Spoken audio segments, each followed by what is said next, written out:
to have these two boys. Oh, that sounds delightful. Now, how's the voice holding up after all these years, Kenny? Well, it's really actually been pretty good. I'm hoarse today for some reason, and I don't know why, but I've actually been singing pretty well, so well, I want to go out in style down there. Yeah, indeed. We'll hold out for that. Now, you'll, of course, be well aware that Lady Antebellum performed Islands in the Stream as a special tribute for the countdown to the CMA Awards, the 15 songs that changed country music. How did it feel to see that song coming back in out of the mouths of such modern and young performers? Well, they happen to be friends of mine. They went with me about 5 years ago to Switzerland and worked, and so we became really good friends. And Linda Davis, who's the mother of the young girl, is out with me here on our Christmas tour. Well, that makes it it's an always entire great wonderful circle, yeah. Yeah, it's such a special thing when the younger generation, you know, notices what I did, you know, or what anyone did. So it's Islands in the Stream was voted favorite country duet of all time in another poll, and Gambler was voted the favorite single of all time. Yeah, so well, that's pretty good. I'm very happy with that. Yeah, that's a nice achievement. Look, it seems to me that people who have a long career, as you do, and are successful with records and performance, they have to get to a place of great comfort with their hits. They can't be one of those musicians who says, and we've all read them saying, if I'm asked to sing that hit song one more time, I'll scream. How do you get to a place where you still enjoy playing and singing songs that you've done so many times before?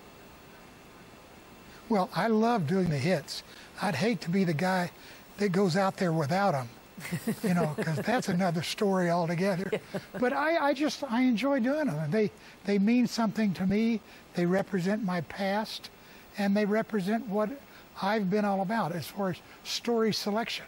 And, you know, I've always had this theory that the longer it takes you to hit the peak of your success, the longer your glide ratio down. If you go straight up, you come straight down. So I'm very lucky to have had that slow climb, if you will. Now, an interesting thing has happened to country music during your years of work, the rise of the so-called alternative country, alt country. Is that a stream of music that's of interest to you, that you enjoy listening to? I don't, but there's a lot of them that didn't enjoy listening to what I did either. I think, you know, country music is what country people will buy. And if they won't buy it, it's not country. But I think what's good about this is while it's not something I can do or would do, it's sure bringing a lot of young kids into country music. And once you get into country, it's not that easy to leave, because it's hard to find any other music that gives you all the things that country does. Yeah, that's a very interesting point. I think that's exactly what's happened, is it's brought a younger generation of people to some very old-style country music. Why do you think this style, though, has such universal appeal, even when it's adopted and altered by a new generation? Why does it persist? You mean country music in general, or this alternative country? Country music in general, the traditional, the trad music, if you like. Well, I think the great thing about country music is usually tells a story. And if you listen to some of my stuff, and I won't go into that, but they start you, they tell you where you are, they take you through a journey and leave you with an emotion. And I think that's what's so wonderful about music. It can make people feel things that they weren't feeling before they heard it. And I love doing that. Now, looking at you is always a very interesting thing now, because, you know, you had some work done and you do look like a slightly different person. I read recently that you expressed some regret about getting the eye job done and ending up with this changed well, you know, look. Is that still the case? Do you still regret it? Well, let me say this. I wish it had turned out better. However, I have no idea what I would have looked like if I hadn't done it. So I'm here and I'm happy with it.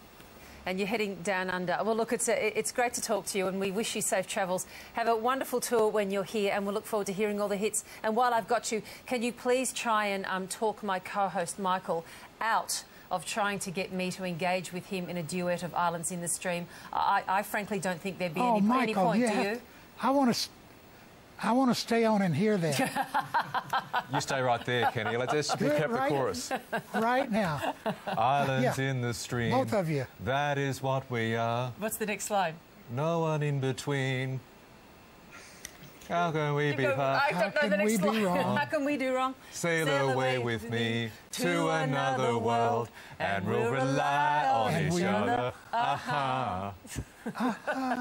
How was that? From one lover. Okay. Oh no, not that line. I guess we have to do the whole. Here we go. You know From that's a. to another. Aha. How's that? Can I stop now? That's wonderful. You have no idea. You have no idea how that touches me. Yeah, I can imagine. You know, that's a Barry Gibb song. It is a very He's good Australian, song. you know. Yep. Exactly right. Figure it out. Lots of our fans have been, lots thank of you our guys viewers have been for watching and saying they love the song too, and they're looking forward to seeing you coming down under yet again. Thank you. And thanks so much for singing for me. It was a real joy. Yeah, I will be apologising for that for quite some time. Good on you, Kenny. Travel safely. Thanks so much. Okay. Thanks so much.